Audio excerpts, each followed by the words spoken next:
En quelques heures, c'est l'équivalent de 3 ou 4 mois de précipitations qui s'est abattu sur le département de l'Aude. Dans le sud de la France, des pluies torrentielles ont causé la mort d'au moins 11 personnes, 2 autres sont portées disparues depuis dimanche soir.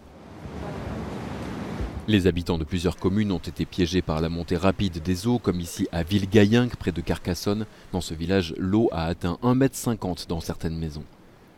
750 pompiers et 200 militaires ont été mobilisés dans les villages sinistrés. Hier encore, une centaine de personnes ont été élitreillées alors qu'elles avaient trouvé refuge sur le toit de leur maison. Heureusement, je me suis levé parce que j'ai prévenu mon père qui est plutôt handicapé, 93 ans, et il est arrivé un torrent. Dans la maison ? Carrément. Le Premier ministre français Édouard Philippe s'est rendu sur place hier. Ministre de l'Intérieur par intérim, il a promis l'application d'une procédure de catastrophe naturelle accélérée. Je voudrais d'abord exprimer toute ma sympathie et tout mon soutien aux familles des victimes et à toutes celles et ceux qui ont vu aujourd'hui ou cette nuit leur vie basculer.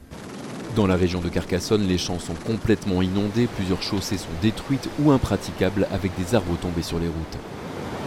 Des torrents d'eau boueuse ont envahi la chaussée et les cours d'eau ont débordé.